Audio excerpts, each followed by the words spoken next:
الحمد لله نحمده ونستعينه ونستغفره ونعوذ بالله من شرور أنفسنا ومن سيئات أعمالنا من يهده الله فلا مضل له ومن يضلل فلا هادي له وأشهد أن لا إله إلا الله وحده لا شريك له وأشهد أن محمدا عبده ورسوله أما بعد فإن خير الحديث كتاب الله وخير الهدي هدي محمد صلى الله عليه وسلم وشر الأمور محدثاتها وكل محدثة بدعة وكل بدعة ضلالة وكل ضلالة في النار فقد قال الله تبارك وتعالى في كلامه المجيد أعوذ بالله من الشيطان الرجيم فلعلك باخع نفسك على آثارهم إن لم يؤمنوا بهذا الحديث أسفا رب اشرح لي صدري ويسر لي أمري واحلل عقدة من لساني يفقهوا قولي رب زدني علما. تمام قسم کی حمد و ثنا، کبریائی، بڑائی، بزرگی و برتری اس بات رب العزت کے لیے لائق و زیبا ہے جو تنے تنہا ہے، جو خالق کے کائنات کو ہماری کار و سما ہے، جو پوری کائنات کا پالنہار ہے، اس بات رب العزت کا بہت ہی بڑا احسان و کرم ہے ہم لوگوں پر کہ اس نے ہمیں اشرف المخلوقات بنا کر کے پیدا کیا. مزید احسان و کرم یہ ہوا کہ اس نے ہمیں ایمان کی دولت سے نوازا. اس بات رب العزت کی جتنی ہی تعریفیں کی جائیں کم ہے. جس نے ہمارے خاطر ہماری فلاح و بہبودی کے لیے، کامیابی و کامرانی کے لیے، ہماری رہنمائی کے لیے، ہماری رشد و ہدایت کے لیے بے شمار نبیوں کو، پیغمبروں کو، رسولوں کو اس دنیا کے اندر مبعوث فرمایا.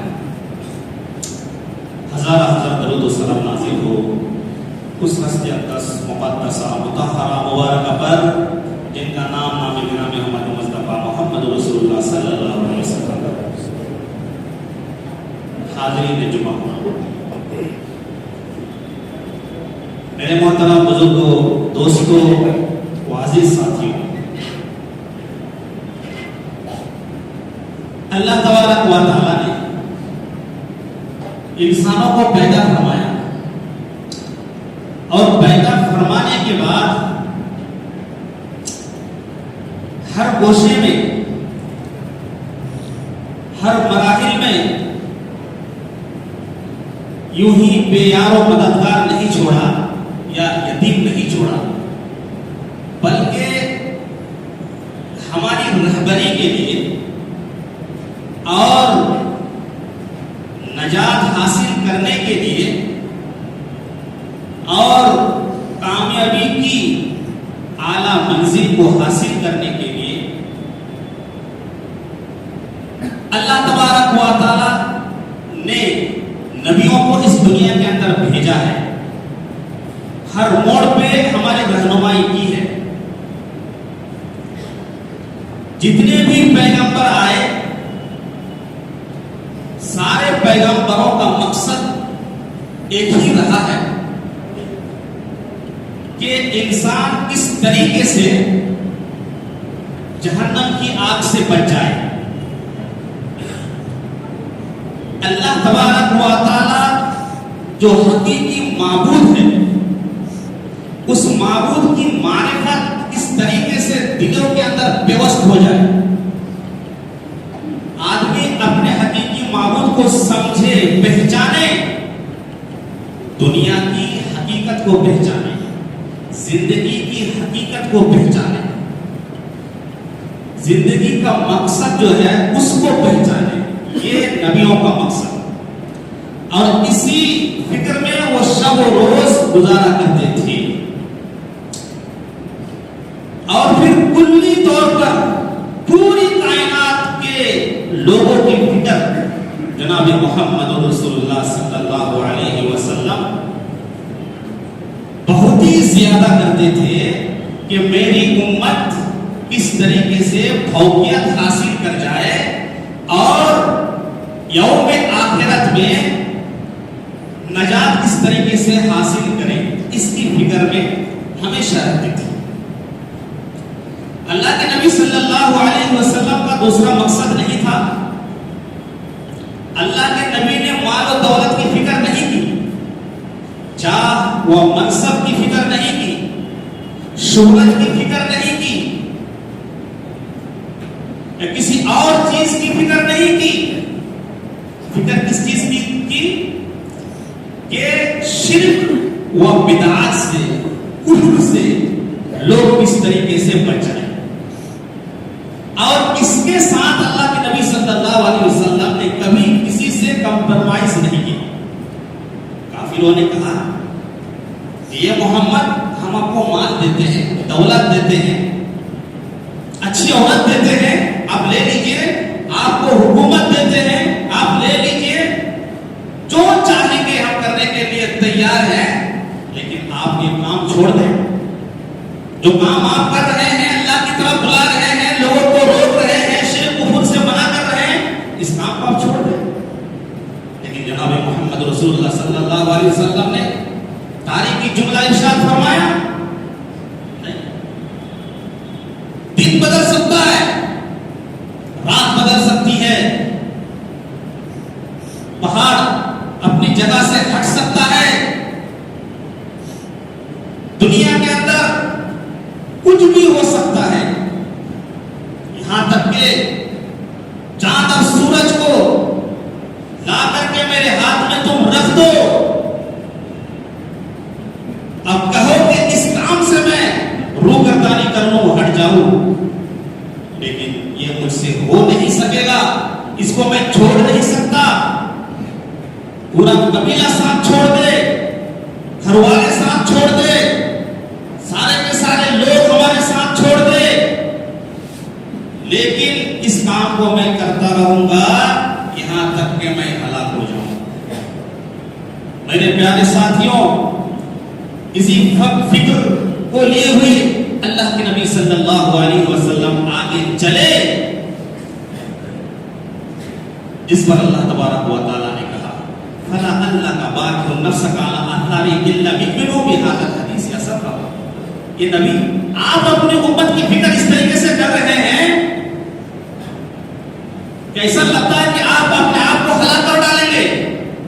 فلا اللہ کا باقی نفسک علی آثارہم، اس بات پر اپنے آپ کو ہلاک کر ڈالیں گے کہ لوگ ایمان نہیں لا رہے ہیں، صحیح راستے پہ نہیں آ رہے ہیں. آپ کا جو افسوس میں دیکھ رہا ہوں، آپ کے اندر جو صدمہ ہے، آپ کے اندر جو غم ہے، آپ کے اندر جو فکر ہے، وہ میں دیکھ رہا ہوں، اور ایسا لگتا ہے کہ آپ اپنے آپ کو ہلاک کر ڈالیں گے افسوس کی وجہ سے. فلا تذهب نفسك حسرات علیہم. یہ نبی آپ کی جان تو چلی جائے گی، لیکن یہ مناسب نہیں ہے. آپ کا پہنچا دینا، صحیح بات کہہ دینا، لوگوں تک میرا پیغام، میرا میسج پہنچا دینا، یہ کافی ہے. آپ میری ذمہ داری ہے. کون صحیح راستے پر آئے گا، کون نہیں آئے گا، اپنے آپ کو ہلاک نہ کرنا. تو نبی کو تو یہ فکر تھی. اور پھر اللہ کے نبی صلی اللہ علیہ وسلم نے حتمی فیصلہ کر دیا کہ لا نبی آبادی، میرے بعد کوئی نبی نہیں. برائیاں پیدا ہوتی تھی، نبی اپنے اپنے زمانے میں اصلاح کرتے تھے، لوگوں کو اچھی باتیں بتلاتے تھے، نبی کا سلسلہ ختم ہو گیا، میرے بعد کوئی نبی نہیں. اب اس مشن کو کون لے کر کے چلے؟ یہ امت محمدیہ پر ذمہ داری ہے. اب کرنا کیا ہے؟ اللہ کے نبی صلی اللہ علیہ وسلم نے فرمایا ما من نبی بعثہ اللہ فی امت قبلی الا کان له حواریون واصحاب. کوئی ایسا نبی نہیں ہوا جس کو اللہ تبارک و تعالی نے دنیا کے اندر بھیجا ہو میرے پہلے، مجھ سے پہلے، اور اس کے ساتھ کچھ لوگ نہ رہے ہو. جو بھی نبی آئے اس نبی کے ساتھ کچھ حواریین رہے، مددگار رہے، ان کا ساتھ دینے والے رہے. اور وہ کیا کرتے تھے نبی کے ساتھ؟ یأخذون بسنتہ ویقتدون بامرہ. وہ نبی کی سنت کو پکڑے ہوئے ہوتے تھے اور نبی کا جو حکم ہوتا تھا اس پر عمل کیا کرتے تھے. پھر اللہ کے نبی صلی اللہ علیہ وسلم نے فرمایا جیسے جیسے زمانہ گزرتا چلا گیا پھر اس کے بعد نالائق اور خبیث لوگ پیدا ہو گئے دنیا کے اندر.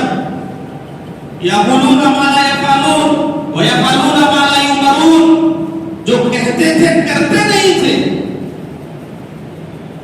جو کہتے تھے وہ کرتے نہیں تھے، اور جو کرتے تھے اس کے بارے میں اللہ نے حکم ہی نہیں دیا، الٹا کرتے تھے. یہ لوگوں جب ایسے لوگ پیدا ہو جائیں تو کرنا کیا ہے؟ فرمایا فمن جاہدہم بیدی فہو مؤمن. جو ان کے ساتھ جہاد کرے گا ہاتھ کے ذریعے سے وہ مومن رہے گا. ومن جاہدہم بلسانی فہو مؤمن. جو اپنی زبان کے ذریعے سے مجاہدہ کرے گا، جہاد کرے گا، وہ بھی مومن ہے.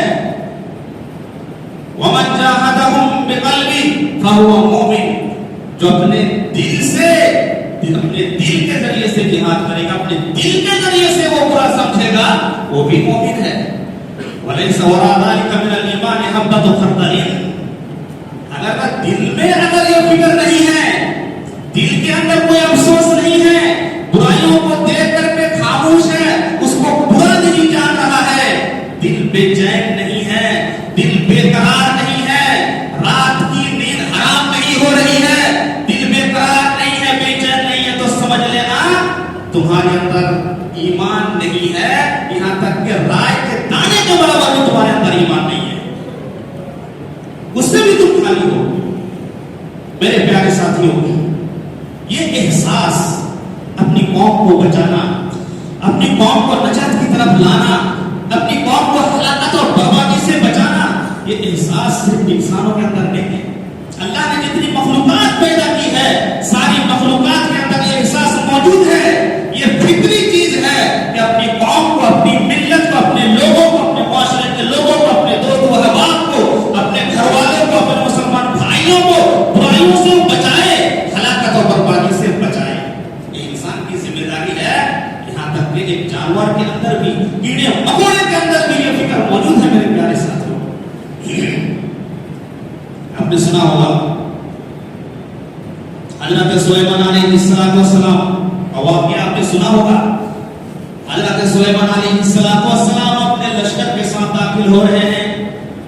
ایک ایسے میدان میں داخل ہوئے، ان کا لشکر بھی ہے، حضرت سلیمان علیہ السلام بھی موجود ہیں. اس میدان کے اندر چیٹیوں کی بستی ہے. چیٹیاں جب نکلتی ہے نا، ایک ہی دم میں بہت ساری چیٹیاں نکل جاتی ہیں. کبھی کبھی ایسا ہوتا ہے بہت ساری چیٹیاں نکل جاتی ہیں، اور چیٹیوں کے اندر اللہ تبارک و تعالی نے زبردست ہدایت عطا فرمائی ہے، اس لیے چیٹیوں کو مارنے سے منع کیا گیا ہے. حضرت سلیمان علیہ السلام آ رہے ہیں، لشکر آ رہا ہے، چیٹیاں نکلی ہوئی ہے. دیکھا کہ وہ آئے تو جو چیٹیوں کا جو سردار ہے، جو بڑی چیٹی ہے، وہ رہباری کر رہی ہے، وہ اور آگاہ کر رہی ہے. کیا کر رہی ہے؟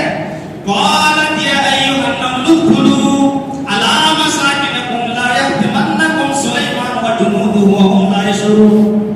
یہ چیٹیوں، یہ سلیمان علیہ السلام آ رہے ہیں، ان کا لشکر آ رہا ہے. یہ چیٹیوں تو اپنے بلوں کے اندر داخل ہو جاؤ، ایسا نہ ہو کہ سلیمان اور ان کا لشکر پیروں تلے تمہیں رود نہ ڈالے اور انہیں احساس بھی نہ ہو. وہ چیونٹی اپنی قوم کو, اپنی چیٹیوں کو, اپنے برادری کے لوگوں کو وہ بچا رہی ہے اور کہہ رہی اپنی اپنی جگہ پر چلی جاؤ, اپنے بلوں کے اندر داخل ہو جاؤ ورنہ تم مر جاؤ. حضرت سلیمان علیہ السلام کو اللہ تبارک و تعالیٰ نے زبردست علم عطا فرمایا تھا. اس علم کی بنیاد پر انہوں نے سمجھ لیا کہ چیٹیاں یہ بات کر رہی ہے کیونکہ حضرت سلیمان سمجھ رہے تھے, ہر چیز کی بولی کو سمجھ رہے تھے. اللہ نے زبردست حکومت عطا فرمائی تھی. پتہ ہی چلا وَلَقَدْ آتَيْنَا دَاوُودَ سُلَيْمَانَ عِلْمًا. اللہ نے علم جو دیا تھا اس علم کی بنیاد پر انہیں فوقیت حاصل تھی. اس علم کے بنیاد پر اللہ تبارک و تعالیٰ نے برتری دی تھی. تو علم کے بغیر برتری آپ کو نہیں مل سکتی ہے, علم کے بغیر فوقیت نہیں مل سکتی ہے, علم کے بغیر آپ کو حکومت نہیں مل سکتی ہے, علم کے بغیر آپ کو شرف نہیں مل سکتا ہے. اس علم کے بنیاد پر حضرت سلیمان علیہ السلام پر علم دیا گیا تھا. یہ تو چیٹیوں کی بات رہی اور حضرت سلیمان علیہ السلام سب کو بلا کر کے جتنی مخلوق ہیں, کیڑے ہیں, مکوڑے ہیں, پرندے ہیں, سب کو بلا کر کے جتنے جانور ہیں سب کی حاضری لے رہے ہیں. اس موقع پر ایک پرندے کو غائب پایا. وَتَفَقَّدَ الطَّيْرَ فَقَالَ مَا لِيَ لَا أَرَى الْهُدْهُدَ أَمْ كَانَ مِنَ الْغَائِبِينَ. حضرت سلیمان علیہ السلام بیٹھے ہوئے ہیں, سب کی حاضری لے رہے ہیں. ایک پرندے کو غائب پایا.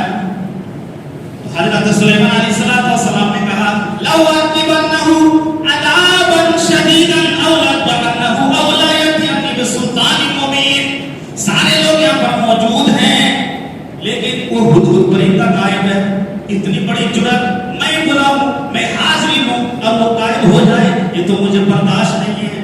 جب بھی وہ آئے گا میں تو اسے قتل کر ڈالوں گا, اس کو ذبح کر ڈالوں گا, کیڑے مکوڑے کو کھلا دوں گا, اس کو حلال کر ڈالوں گا. یا تو پھر وہ صحیح طریقے سے وہ پھر دلیل پیش کرے کہ وہ کہاں گیا ہوا تھا, وہ جو بیان کرے.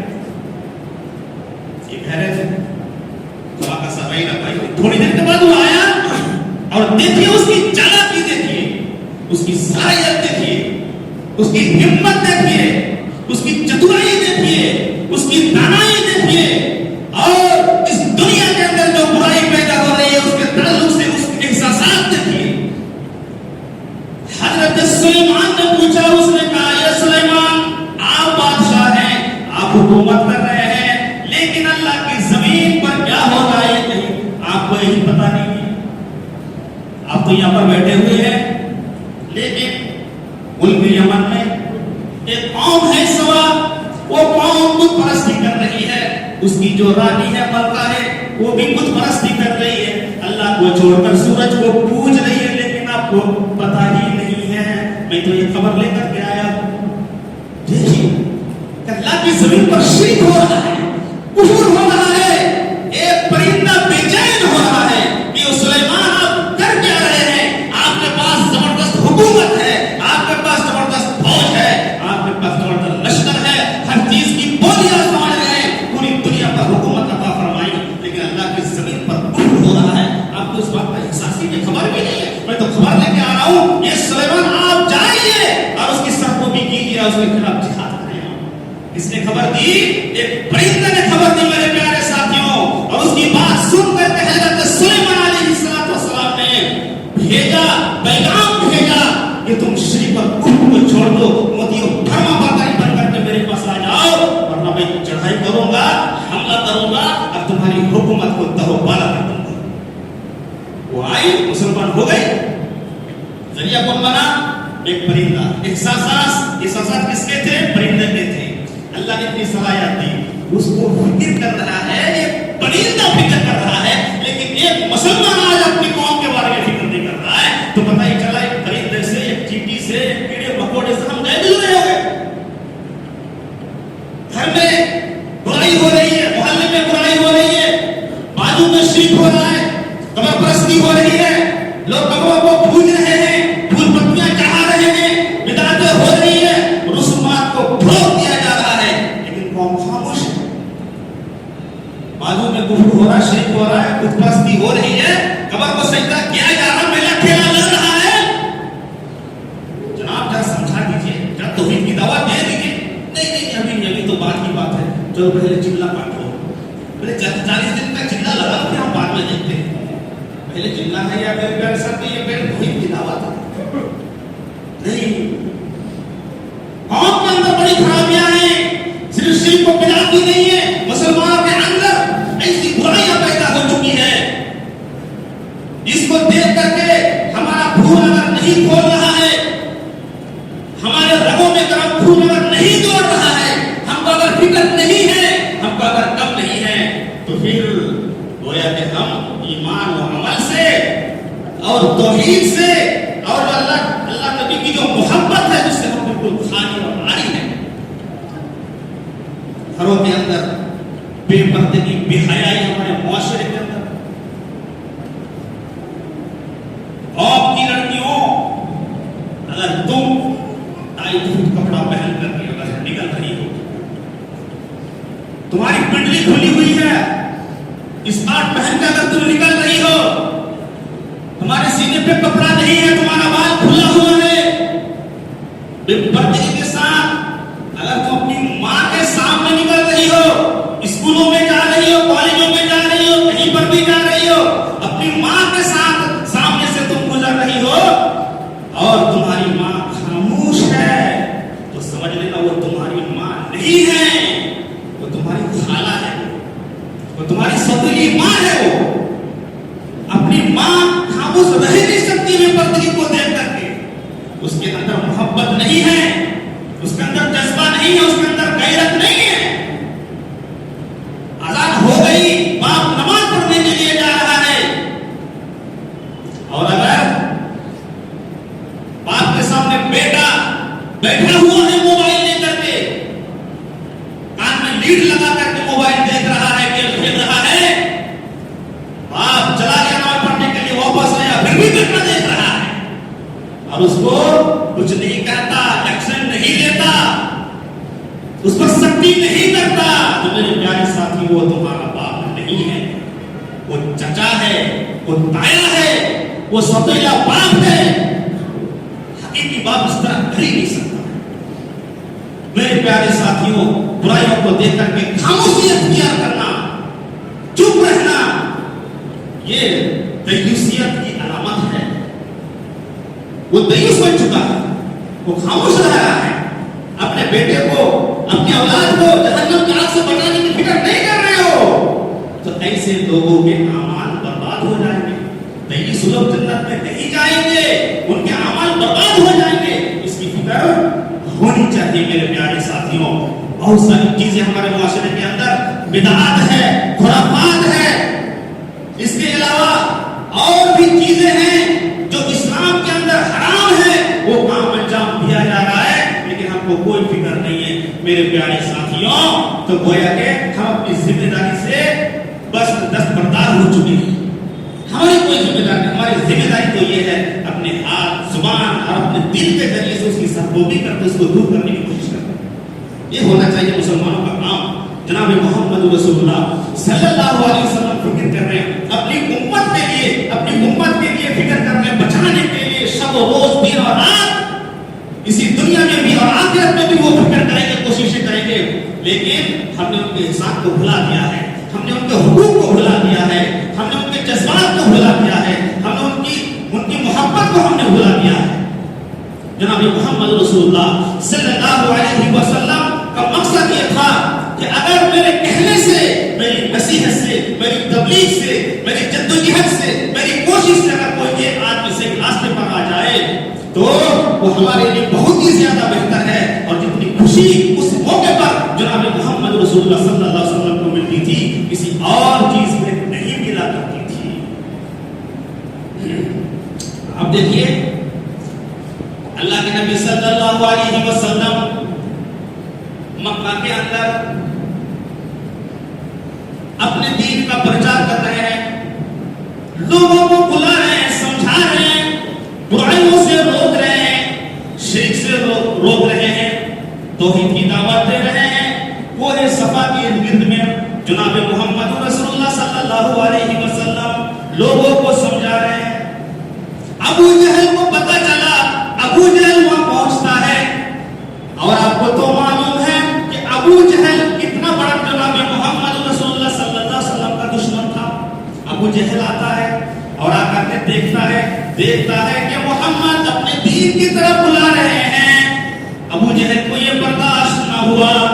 ابو جہل نے جناب محمد رسول اللہ صلی اللہ علیہ وسلم کو گالی دینی شروع کر دی. آپ کو ستایا, آپ کے اوپر پتھر پھینکے, آپ کو لاتان کیا, آپ کو تکلیفیں دی, آپ کو مصیبتیں, آپ کو تکلیفیں دی, آپ کو ایذائیں پہنچائی اور بہت ہی گندی گندی گالی دی. اللہ کے نبی نے کوئی جواب نہیں دیا. جناب محمد رسول اللہ صلی اللہ علیہ وسلم چپ چاپ مایوسی کے عالم میں اپنے گھر چلے گئے. ابو جہل وہاں سے نکلا اور سیدھا خانہ کعبہ میں پہنچا. تھوڑی دیر کے بعد جناب محمد رسول اللہ صلی اللہ علیہ وسلم کے چچا حمزہ رضی اللہ تعالیٰ عنہ آ گئے. شکار میں گئے ہوئے تھے, پہلے شکار کیا کرتے تھے, اور مکہ کے اندر حضرت حمزہ رضی اللہ تعالیٰ عنہ بہت ہی زیادہ مضبوط آدمی تھے, اثر و رسوخ رکھنے والے آدمی, گھڑ سوار آدمی, بہادر آدمی. شکار سے واپس آئے. مکہ کے اندر عبداللہ بن جدعان جو ایک سخی آدمی تھا, مالدار آدمی تھا, اس کی لونڈی نے اس منظر کو دیکھا کہ جناب محمد رسول اللہ صلی اللہ علیہ وسلم کا ابو جہل نے گالی دی. وہ لونڈی توڑتے ہوئے آئی اسی مقام پر اور حمزہ رضی اللہ تعالیٰ عنہ سے کہا ذرا پہلے ہی آ جاتے تو یہ نوبت پیش نہ آتی. یہاں محمد آئے ہوئے تھے اور محمد کو ابو جہل نے لعن طعن کیا, تکلیفیں پہنچائی, گالیاں دی, پتھر پھینکے. اس لونڈی نے حمزہ کو خبر دے دی. حمزہ کا تو پارا گرم ہو گیا. میرے بھتیجے کے ساتھ یہ سلوک کیا گیا, برداشت نہیں ہے, خون کی حمایت آتی ہے. حمزہ رضی اللہ تعالیٰ عنہ براہ راست خانہ کعبہ کی طرف چل دیے. وہاں ابو جہل کچھ لوگوں کے ساتھ بیٹھا ہوا تھا اور جا کر کے کہنے لگے تمہاری اتنی جرأت, اتنی ہمت کہ میرے بھتیجے کے ساتھ تم یہ سلوک کرو, تم اس کو گالی دو, یہ برداشت نہیں ہے. حضرت حمزہ رضی اللہ تعالیٰ عنہ کے ہاتھ میں کمان تھی, لکڑی کی کمان تھی. اس کمان کے ذریعے سے سر پر اتنی زور سے ضرب لگائی کہ ابو جہل کا سر پھٹ گیا, خون بہنے لگا. وہاں افراتفری کا ماحول ہوا. لوگوں نے کہا کوئی بات نہیں ہے, تم نے گالی دی, تکلیف پہنچا دی محمد کو, اس نے مار دے, چلو جانے دو. وہاں سے نکلے حمزہ رضی اللہ تعالیٰ عنہ جناب محمد رسول اللہ صلی اللہ علیہ وسلم کے پاس پہنچے اور اللہ کے نبی سے جا کر کے کہنے لگے یہ میرے بھتیجے, غم کرنے کی تمہیں کوئی ضرورت نہیں ہے, فکر کرنے کی کوئی تمہیں ضرورت نہیں ہے. میں نے تو تمہارا بدلہ لے لیا ہے. ابھی میں ابو جہل کو مار کر کے آیا ہوں. میں نے تو اس کا سر پھوڑ دیا ہے, میں نے بدلہ لے لیا ہے. یہ محمد اب تم خوش ہو جاؤ. محمد صلی اللہ علیہ وسلم نے کہا یہ میرے چچا, آپ اس کو مار کر کے مجھے خوش نہیں کر سکتے. میں تو بدلہ لینے کے لیے آیا ہی نہیں, میں نے تو انتقام لینے کے لیے نہیں آیا. میرے دل کو آپ ٹھنڈک نہیں پہنچا سکتے.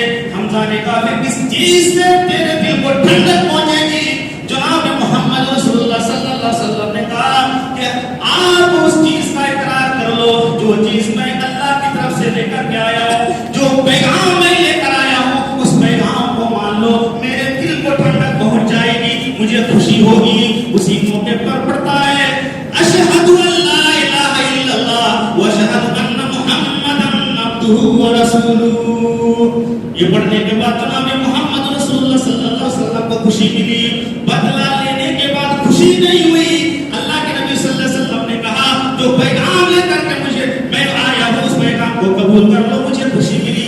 تو جناب محمد رسول اللہ صلی اللہ علیہ وسلم اسی فکر میں رہتے تھے کہ میرے ذریعے سے, میرے نصیحت کے ذریعے سے لوگ صحیح راستے پر آ جائے, کفر کو چھوڑ دے, شرک کو چھوڑ دے, اور جہنم کی آگ سے بچانے کے لیے میرے پیارے ساتھی جناب محمد رسول اللہ صلی اللہ علیہ وسلم بہت ہی زیادہ محنت کیا کرتے تھے. آپ کو معلوم ہے ایک یہودی بچہ ہے, اللہ کے نبی صلی اللہ علیہ وسلم کے پاس وہ آتا تھا, آپ کی خدمت کیا کرتا تھا, آپ کا سر دبایا کرتا تھا, آپ کے لیے پانی لایا کرتا تھا, آپ کے پاس آ کر کے بیٹھا کرتا تھا, آپ کی باتوں کو وہ سنا کرتا تھا. بڑا متاثر ہو گیا وہ آپ کی باتوں کو سن کر کے. یہ سلسلہ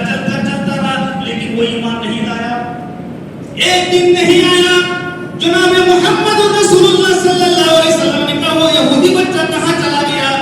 میری وہ خدمت کیا کرتا تھا، میری باتوں کو وہ سنا کرتا تھا، بڑی محبت کیا کرتا تھا میرے سے، آج وہ کہاں ہے؟ لوگوں نے کہا وہ تو بیمار ہے، طبیعت خراب ہے۔ اللہ کے نبی صلی اللہ علیہ وسلم کی عادت مبارکہ یہ تھی کہ ہر ایک شخص کی عیادت کیا کرتے تھے، بیمار پرسی کیا کرتے تھے۔ اللہ کے نبی براہ راست اس یہودی کے گھر چلے گئے، دیکھا کہ وہ بچہ جانے کے عالم میں ہے، اس بچے کی روح نکلنے والی ہے، آخری وقت ہے۔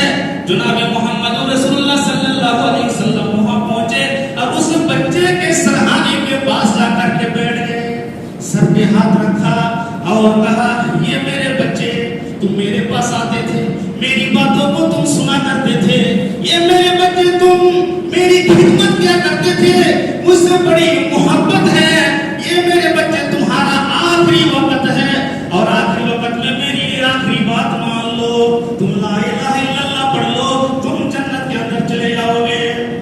اللہ کے نبی نے دعوت دی کیونکہ وہ بچہ مرنے والا تھا، اس بات سے وہ متاثر ہو کر کے کلمہ پڑھنے ہی جا رہا تھا، لیکن اس کا باپ سائڈ میں کھڑا تھا، یہودی کھڑا تھا، وہ اپنے باپ سے ڈر رہا تھا، اپنے باپ کی طرف وہ دیکھنے لگا کہ میں پڑھ لوں گا تو میرا باپ کیا کہے گا، اپنے باپ کو ناراض نہیں کر سکتا تھا، اپنے باپ کی طرف دیکھ رہا تھا کہ کیسے میں کلمہ پڑھ لوں، جناب محمد رسول اللہ صلی اللہ علیہ وسلم جو کہہ رہے ہیں اس کی بات میں کیسے مان لوں۔ باپ نے دیکھا کہ یہ محمد صلی اللہ علیہ وسلم اس سے کہہ رہے ہیں لیکن یہ پڑھ نہیں رہا ہے، تو باپ نے کہا کہ یہ میرے بچے ابو القاسم جو کہہ رہے ہیں اس کو تم مان لو، جو کہنے کے لیے کہہ رہے وہ تم کہہ دو۔ باپ کی طرف سے جب اجازت مل گئی تو وہ بچہ پڑھتا ہے اشہد ان لا الہ الا اللہ و اشہد ان محمدن عبدہ و رسولہ، یہ کلمہ پڑھتے ہی بچے کی روح نکل جاتی ہے، اس کی روح کب سے مقصور سے پرواز کر جاتی ہے۔ جناب محمد رسول اللہ صلی اللہ علیہ وسلم کھڑے ہوتے ہیں، نگاہیں آسمان کی طرف کر کے کہتے ہیں الحمدللہ الذی انقذہ من النار، اس اللہ تبارک و تعالیٰ کا بہت ہی بڑا احسان و کرم ہے، اس کی تعریف ہے، اس کا لاکھ لاکھ شکر ہے کہ اس نے اس بچے کو جہنم کی آگ سے بچا لیا ہے۔ میرے پیارے ساتھیوں، بچانے کی فکر، جہنم سے بچانے کی فکر اس طریقے سے جناب محمد رسول اللہ صلی اللہ علیہ وسلم کر رہے ہیں، ہر چھوٹے کو، ہر بڑے کو، ہر عورت کو، ہر بچے کو، ہر کافر کو، ہر مشرک کو جہنم کی آگ سے بچانے کی فکر کر رہے ہیں۔ لیکن امت کہاں کر رہی ہے میرے پیارے ساتھیوں؟ امت کہاں کر رہی ہے؟ فکر وہ ہے، ہماری فکر کیا ہے؟ ہماری فکر کچھ نہیں ہے، ہماری فکر یہ ہے کہ ہمارا کاروبار سیٹ ہو جائے، ہماری فکر یہ ہے کہ ہم اپنے بچوں کے لیے ایک عالیشان مکان بنا کر کے جائیں، کاروبار سیٹ کرتے جائیں، ان کو کوئی تکلیف نہ ہو۔ ہماری فکر یہ ہے میرے پیارے ساتھیوں کہ ہم جب اس دنیا سے چلے جائیں تو ہماری اولاد کے لیے کوئی پریشانی نہ ہو، اور یہ بھی فکر ہے کہ گھر میں لڑکی پیدا ہوئی، لڑکی کی شادی کرنی ہے، 10-15 سال پہلے سے ہی اس کے لیے انتظام کرنا شروع کر دیتے ہیں، فکر کرنا شروع کر دیتے ہیں، ان کی شادی کرنی ہے، ان کی شادی میں دہیج دینا ہے، ان کی شادی میں سامان دینا ہے، ان کی شادی میں بہت ہی بڑا فیصلہ کرنا ہے، بہت بڑا خرچ کرنا ہے، اس کی تیاری شروع ہو جاتی ہے۔ پٹھی میں اتنا خرچہ ہوگا، ہلدی میں اتنا خرچہ ہوگا، منگنی میں اتنا خرچہ ہوگا، نکاح میں اتنا خرچہ ہوگا، دلہا کو سامان دینے میں اتنا خرچہ ہوگا۔ ہم تو اس فکر میں لگے ہوئے رہتے ہیں کہ ہماری بیٹی کس طریقے سے اعلیٰ گھر میں، بہترین گھر میں چلی جائے، عیش و آرام کے ساتھ رہے، یہ فکر آج ہم کو ستا ہے۔ لیکن معاشرے کے اندر جو برائیاں اس تعلق سے کوئی فکر نہیں ہے۔ میرے پیارے ساتھیوں، نبی کریم صلی اللہ علیہ وسلم نے اتنا بڑا کام کیا ہے اور شب و روز اتنی محنت جو کی ہے، جو ان کے حقوق ہے ہمارے اوپر، اس کا ہم اس طریقے سے ادا کریں، کیسے ادا کریں، کیسے ہم نبی سے محبت کریں۔ صرف زبانی محبت کرنے سے کام نہیں چلے گا. صرف زبانی محبت کر لینے سے, اظہار کرنے سے میں نبی سے محبت کرتا ہوں. آج کل چل رہا ہے, بہت بڑا بول چل رہا ہے, آئی لو محمد پر, کہ نبی سے محبت کرتا ہوں. جلوس نکالا جا رہا ہے, جھنڈیاں نکالی جا رہی ہیں, بینر پہ لکھ کر کے ظاہر کر کے دکھایا جا رہا ہے. میرے پیارے ساتھی, آپ بتائیے اس زبان سے کافی ہے علم محمد؟ تیرے چہرے سے, تیرا چہرہ تو یہ نہیں بتا رہا ہے کہ یولم محمد, کہ تم محمد سے پیار کرتے ہو. تیرا لباس تو نہیں بتا رہا ہے کہ تم محمد سے پیار کرتے ہو. تیری ہیئر کٹنگ اور ہیئر اسٹائل نہیں بتا رہی ہے کہ تم محمد سے پیار کرتے ہو, محبت کرتے ہو. تمہارا اخلاق تو نہیں بتا رہا ہے, تمہارا بزنس, تمہارا کاروبار نہیں بتا رہا ہے کہ تم نبی سے محبت کر رہے ہو. صرف زبانی محبت کرنے سے کیا ہوگا میرے پیارے ساتھیوں؟ محبت اصل نام ہے اطاعت کا. قل ان کنتم تحبون اللہ فاتبعونی یحببکم اللہ. اطاعت کو جوڑا گیا محبت کے ساتھ. اگر صحیح معنوں میں تم محبت کرو تو نبی کی اطاعت کرو. تمہاری زندگی میں نبی کی اطاعت نہیں ہے, تمہاری زندگی میں نبی کی سیرت نہیں ہے, تمہاری زندگی میں نبی کی صورت نہیں ہے, تمہاری زندگی میں نبی کا اخلاق نہیں ہے, نبی کی سنت نہیں ہے, تو یہ کون سی محبت ہے میرے پیارے ساتھیوں؟ پہلے ہم نبی کا گلا گھوٹ دیتے ہیں, پہلے ہم شریعت کا گلا گھوٹ دیتے ہیں, پھر ہم تھوڑے مسائل میں لگ جاتے ہیں. فجر کی نماز کوئی پابندی نہیں. آپ کے پوچھ رہے ہیں مولوی صاحب عمرہ کا پیکج بتائیے, عمرہ کرنے جانا ہے, نماز چھوڑ دو عمرہ کرنے جائے گا, عمرہ قبول ہوگا؟ نہیں ہوگا. میرے پیارے ساتھیوں, نماز کے بغیر تو کوئی عمل ہی قبول نہیں ہے. اس کے بعد اچھا ایک آدمی آتا ہے اور آ کر کے کہتا ہے مولوی صاحب بڑی تکلیف ہو رہی ہے مجھے, بڑا دکھ ہو رہا ہے, بڑا دکھ ہو رہا ہے. کیا ہوگا بتاؤ تو؟ بڑی تکلیف ہو رہی ہے. اور وہ آدمی بالکل سفا چٹ ہے, کبھی مسجد میں جاتا بھی نہیں ہوگا, چہرہ وہ سے نہیں لگتا ہے کہ مسلمان ہے, کہ بڑی تکلیف ہو رہی ہے مجھے. وہ تکلیف کی وجہ تو بتاؤ کیا تکلیف ہو رہی ہے؟ کہ مولوی صاحب یہ بچے قرآن کو بیگ میں ڈال کر کے یہ گھوم رہے ہیں, اور وہ بیگ میں پوجے پر بھی آتا ہے, پیٹھ پر بھی رکھ کے گھومتا ہے. قرآن کا ایک تو سینے میں چپکنے لگتا چاہیے, اور بیگ میں ڈال کر کے بیگ دکھا رہا ہے, یہ قرآن کی محبت کی ہو رہی ہے. بڑا دین دکھ رہا میرا. ٹھیک ہے, قرآن کا ادب احترام کرنا چاہیے میرے پیارے ساتھیوں, لیکن صرف تم محبت کرو گے, ادب احترام کرو گے, لیکن تمہاری زندگی میں تو شریعت ہے ہی نہیں. قرآن میں جو چیزیں لکھی ہوئی اس پر تو تمہارا عمل ہی نہیں ہے. تم نے پہلے ہی اس کو مار ڈالا ہے, پہلے تم نے روگردانی کر لی ہے, پہلے تم نے بدلا دیا, چٹلا دیا ہے. اس سے ہمارا کوئی تعلق نہیں ہے میرے پیارے ساتھیوں. تو محبت کرنی ہے نبی کریم صلی اللہ علیہ وسلم سے, نبی کے حقوق پورے کرنے ہیں, نبی کی سنت پر عمل کرو, نبی کے اخلاق پر عمل کرو, نبی کی سیرت پر عمل کرو. اللہ کے نبی صلی اللہ علیہ وسلم نے جن کاموں کے لیے کہا ہے وہ کام کرو, جن کاموں سے روکو کاموں سے باز آ جاؤ, رک جاؤ. یہ نبی کریم صلی اللہ علیہ وسلم کی محبت ہے میرے پیارے ساتھی. دوسری بات, اللہ کے نبی صلی اللہ علیہ وسلم اس دنیا کے اندر فکر کیا کرتے تھے اپنی امت کی, صرف دنیا ہی میں نہیں بلکہ کل قیامت میں بھی جناب محمد رسول اللہ صلی اللہ علیہ وسلم بڑی چوٹی پر زور لگائیں گے, اور اللہ تبارک و تعالیٰ کے سامنے فریاد کریں گے, التجا کریں گے, اور اپنی امت کو جنت میں لے جانے کی کوششیں کریں گے. یہ آخری حدیث مستدرک حاکم بھی صحیح سند کے ساتھ اللہ کے نبی صلی اللہ علیہ وسلم بیان فرماتے ہیں, کل قیامت کے دن جب سارے کے سارے لوگ نفسی نفسی کر رہے ہوں گے, تو اللہ تبارک و تعالیٰ کے حکم سے سونے کی کرسیاں بچھائی جائیں گی, سونے کے ممبر بچھائے جائیں گے. ان کرسیوں پر جتنے پیغمبر ہیں, حضرت آدم علیہ السلام سے لے کر کے حضرت عیسیٰ علیہ السلام تک, یہاں تک اللہ کے نبی صلی اللہ علیہ وسلم تک جتنے پیغمبر اللہ تبارک و تعالیٰ نے دنیا کے اندر بھیجے تھے, ان تمام پیغمبروں کے لیے سونے کی کرسیاں بچھائی جائیں گی. سارے پیغمبر بیٹھ جائیں گے اپنی اپنی کرسی پر. اللہ کے نبی کہتے ہیں کہ میں نہیں بیٹھوں گا, میں نہیں بیٹھوں گا, میری کرسی خالی رہے گی. اللہ تبارک و تعالیٰ پوچھے گا, یہ محمد آپ بیٹھ کیوں نہیں رہے ہو؟ جناب محمد رسول اللہ صلی اللہ علیہ وسلم فرماتے ہیں کہ میں اللہ سے کہوں گا, یا اللہ میں کرسی پر بیٹھ جاؤں اور تو یہی سے مجھے جنت کے اندر داخل کر اور میری امت پہ یارو مددگار رہ جائے گی، مجھے یہ برداشت نہیں ہے. میں اپنی امت کے لیے نہیں بیٹھ رہا ہوں اس پر. اللہ تبارک و تعالیٰ پوچھے گا یہ محمد تم کیا چاہتے ہو؟ محمد صلی اللہ علیہ وسلم فرمائیں گے کہ اللہ میری امت کا حساب کو جلدی سے جلدی دے دیا جائے. ایک دن اگر لیٹ ہو گیا تو 50,000 سال لیٹ ہو جاؤ گے. ایک دن اگر لیٹ ہو جاتا 50,000 سال پیچھے چلے جاؤ گے، اسی تکلیف میں رہو گے. اللہ کے نبی صلی اللہ علیہ وسلم فرماتے ہیں کہ میری امت کا حساب اب جلدی دے لیں. اللہ تبارک و تعالیٰ جلدی حساب لینا شروع کرے گا اور اپنی رحمتوں سے کچھ امتوں کو جنت کے اندر داخل فرما دے گا. اس کے بعد جناب محمد رسول اللہ صلی اللہ علیہ وسلم کو اختیار ملے گا، شفاعت کا اختیار ملے گا. سفارش کریں گے.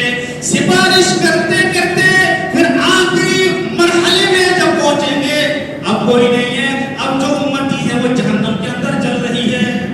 امت کے لوگ جہنم کے اندر ہیں.